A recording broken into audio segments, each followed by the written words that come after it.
High everyone, नमस्ते। मेरो प्यारो प्यारो भ्युअर्सलाई प्रियाको किचनमा स्वागत छ। आज चाहिँ मैले माछाको झोलको रेसिपी लिएर आएको छु।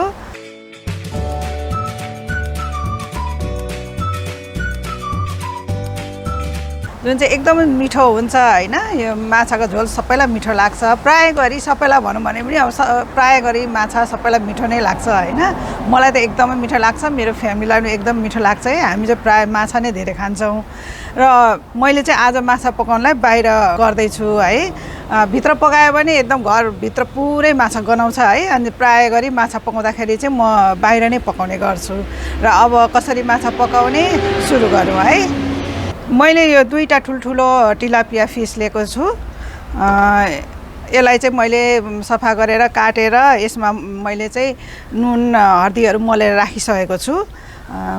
यसरी पहिले नै मलेर राखिदिउँ भने चाहिँ अझ मिठो हुन्छ। नुनको स्वाद चाहिँ भित्र राम्रोसँग जान्छ। र यसमा मैले चाहिँ एक ठुलो चम्चा जिरा धनियाको पाउडर पनि हालेको छु।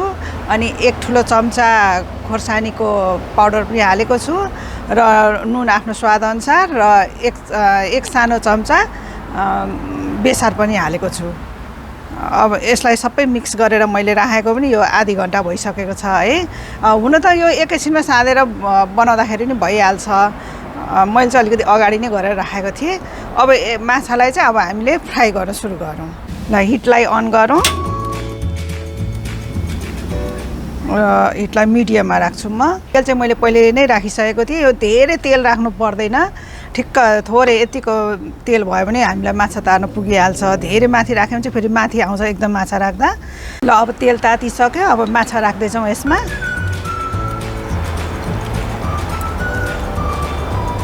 बिस्तारै माछालाई राखौँ।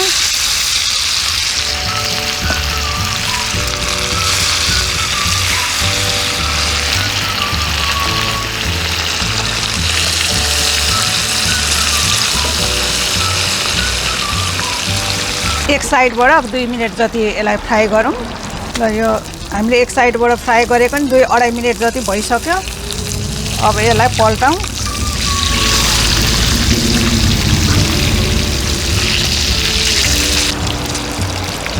हिटलाई चाहिँ मिडियममा राखेर फ्राई गर्नुपर्छ। अब यो माछा पनि फ्राई भइसक्यो। अब यो अर्को साइड पल्टाएर पनि 1.5-2 मिनट भइसक्यो माछा।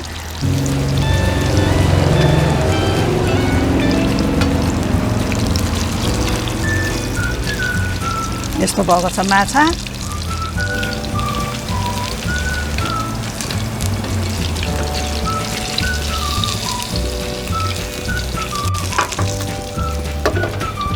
ल अब यस्तै गरेर सबै माछा हामी तार्दै जाउँ है।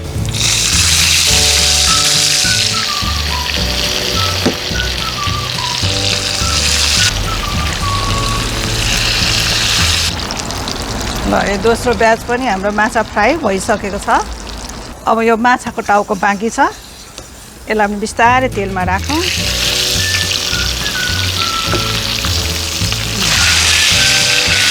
अब यो टाउको तार्ने जालसम्म चाहिँ हामीले यो माछाको ग्रेभी बनाउनको लागि चाहिँ हामीले मसला तयार गर्नुपर्छ। त्यो मसला तयार गर्नको लागि चाहिँ टमाटर मैले ठुल्ठुलो 4वटा लिएको हो। अनि एउटा ठुलो प्याज थियो, त्यसलाई मसिनो गरेर काटेको छु। यसलाई मिक्सीमा राखेर अब पिस्नुपर्छ।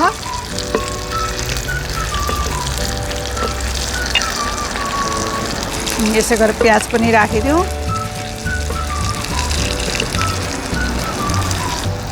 र मैले चाहिँ अब यसको लागि चाहिँ यो सर्सो पनि लिएको छु। यो पहेँलो खाले सर्सो, यो ठुलो चम्चाले एक ठुलो चम्चा लिएको हो। यो पनि यसमा राखिदिउँ।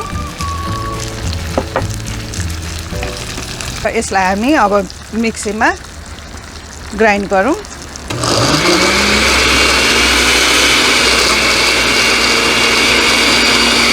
र यता माछाको टाउकोलाई पनि पल्टाउँदै जाउँ।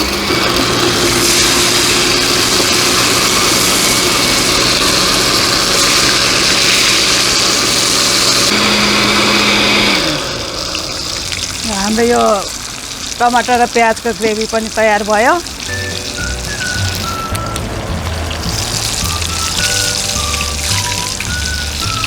अब यो टाउको पनि फ्राई भइसकेको छ। यसलाई पनि निकालिदिउँ।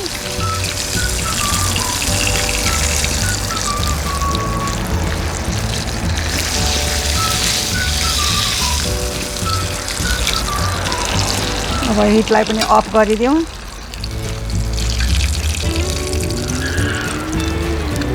अब हामीले माछाको झोल बनाउनको लागि चाहिँ तयार गर्नुपर्छ। र मैले एउटा प्यान राखेको छु। अब हिटलाई अन गरौँ र हिटलाई चाहिँ मिडियममा राख्नुपर्छ। धेरै आगो भयो भने पनि एकदम डढ्छ मसलाहरू। र यसमा तेल राखिदिइहालौँ पहिले। मैले चाहिँ 6 टेबल स्पुन चाहिँ मैले तेल राखेँ यसमा। र अब यो तेलमा मैले यसमा झार्नको लागि सानो चम्चाको आधा चम्चा यो तोरी लिएको छु अनि सानो चम्चाको आधा चम्चा जिरा लिएको छु। यो यसमा राखिदिउँ। अब यसमा 2टा तेजपात लिएको छु मैले, यो पनि राखिदिउँ।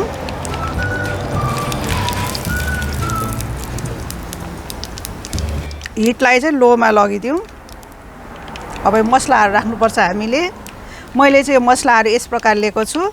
सानो चम्चाले 1 चम्चा हर्दी लिएको छु, सानो चम्चाले 2 चम्चा हट चिल्ली पाउडर लिएको छु, अनि ठुलो चम्चाले 2 चम्चा रेड चिल्ली पाउडर लिएको छु, अनि सानो चम्चाले 1 चम्चा गरम मसला लिएको छु, 2 चम्चा जिरा धनियाको पाउडर लिएको छु मैले। अब यो सबै यसमा राखिदिउँ।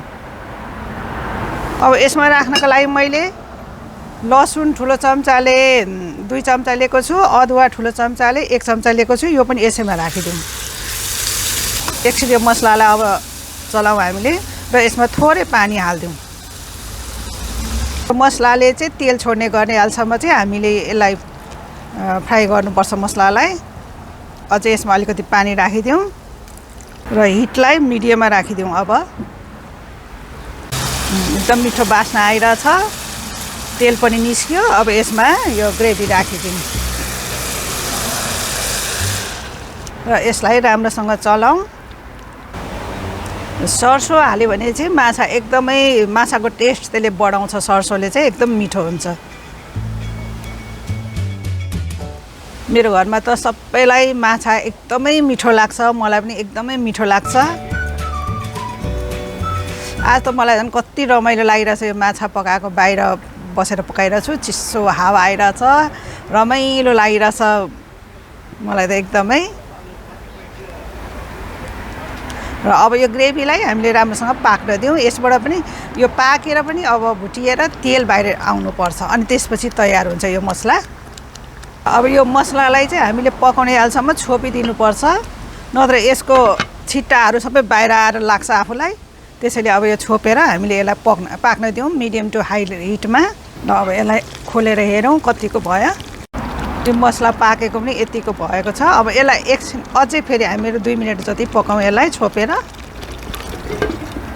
हाम्रो यो मसलालाई अब हेरौँ एक खोलेर।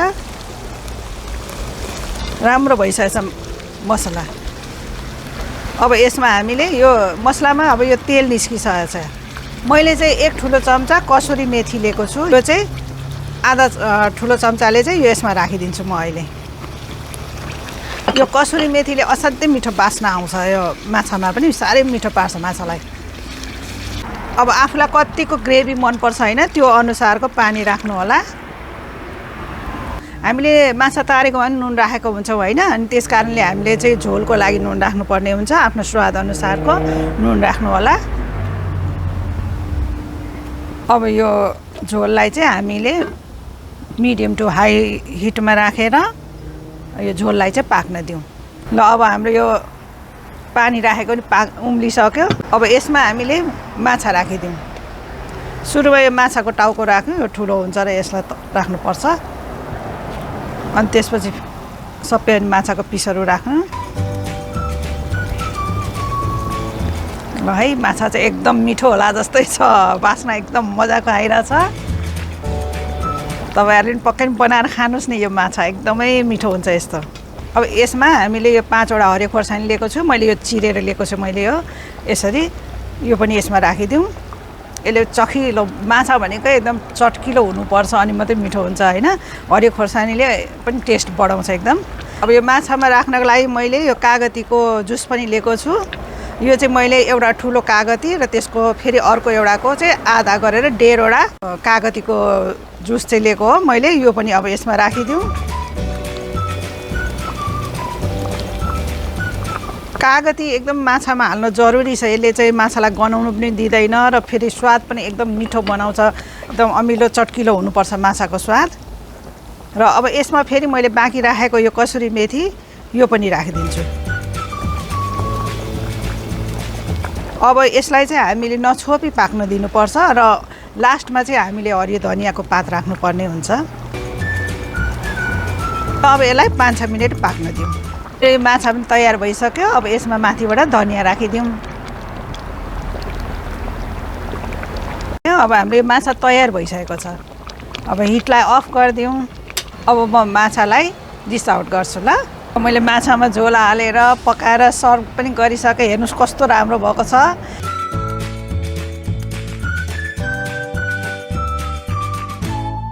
खाँदा पनि मिठो हुन्छ। यो पुरै एरिया यस्तो बास्ना आइरहेको छ। खाँदा त झनै मिठो होला है। म एउटा खाएर पनि देखाउँछु तपाईँहरूलाई, अलिकति चाखेर पनि देखाउँछु। हात चट्ट यसरी लिने र